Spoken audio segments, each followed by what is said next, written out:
into the house's basement and realized pretty quickly that I'd had no idea what I'd gotten myself into. This hotbed of 100 or so people, all cramped into a tiny basement while the band's music destroyed our eardrums, had been the last thing I'd been expecting. I was in over my head, completely overwhelmed and in constant danger of being knocked off my perch on the sink. Yet, I was loving every minute of it. This is where my interest in the Chicago underground music scene started, and these are just a couple of those musicians' stories. About 8 years old or so, it just kind of came to me. My oldest cousin Chrissy, she would like play the piano, and for some reason I would just like feel like these notes kind of thing, and it was just kind of like really cool. Like I would sit there and try and like learn like what she was doing, and like I could hear like these like harmonies and stuff. It's pretty cool. And you know, like I remember just really getting into music very young.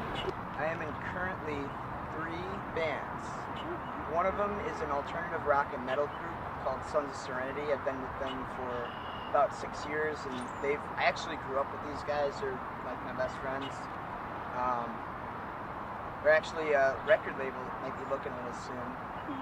But it's the other groups. I'm in a rhythm and blues group, and then a jazz band. The hardest part, obviously, is trying to get like noticed. Really, I mean, if you want your work to kind of come up and flourish. The funnest part is just kind of hanging back and playing music, having a great time. I kind of like, I mean, I like a little bit of everything. I like the jazz. I like the rock. I think that honestly, there's a good metal scene here too.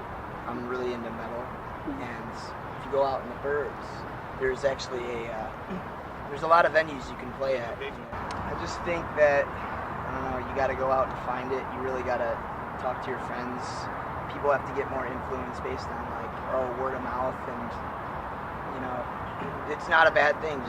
It's really fun learning new music. You know, it's just one of those things where music gives you such a good feeling that I always would have loved to be a part of doing that myself and giving someone else that feeling.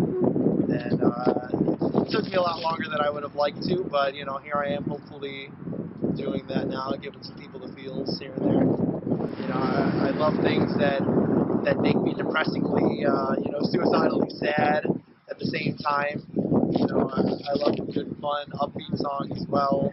It's something that you just know when you listen to the right song. The band's name is Wolfer Goblin, and just to, I guess, give a quick breakdown on that, because people often ask it's an odd name. Not that I'm still at all really a rap fan, but there's a Lil Wayne song, where he says something about what's a goblin, and somehow me and my best friend just thought that would be something funny to kind of transition into a band name, which somehow changed to Wolfer Goblin, which is regrettable sometimes, and other times like, it's something different.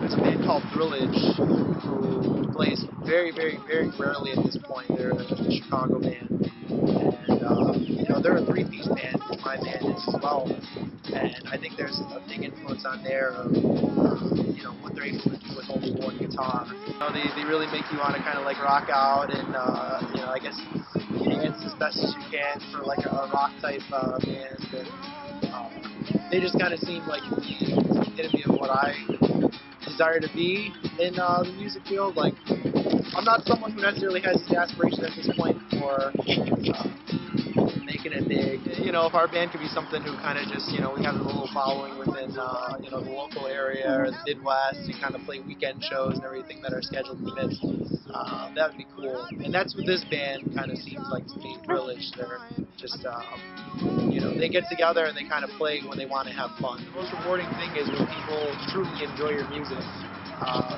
You know, I've done 2 recordings so far, and I literally just give them away to people. I made physical copies I give away. They're online to download for free.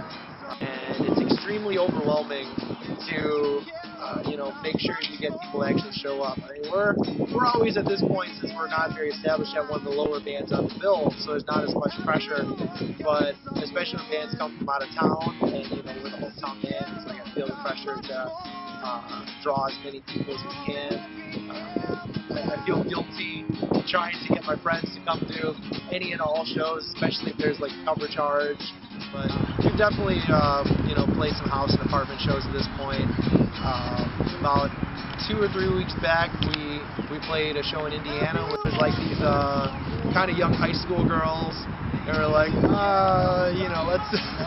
let's keep our eyes up as we can, because this is kind of a weird thing for us to be involved in. We're all 21 and older, so it's kind of just weird to be thrust back into that young high school scene. We played the Elbow Room on the north side of Chicago. Is probably one of the more legit places we've played at this point. Anywhere that is willing to let us play, we'll find a lineup and a reason to play there if people want to see it. And it's hard too, having highs early on, because the lows are right around the corner. But so far those have been pretty good experiences, I guess. So yeah, everything we've played is definitely given good feelings thus far. The issue is that a lot of people just don't go out of their way in the first place, or don't have the time, or whatever it may be, to go check such a thing out. I mean, sometimes, yeah, there's issues too with, the bands finding exposure themselves and getting the word out there of these shows. But, today's day and age, social media, it's out there. You pay attention on a Facebook or a Twitter, and, bands post everywhere when and, where they're playing.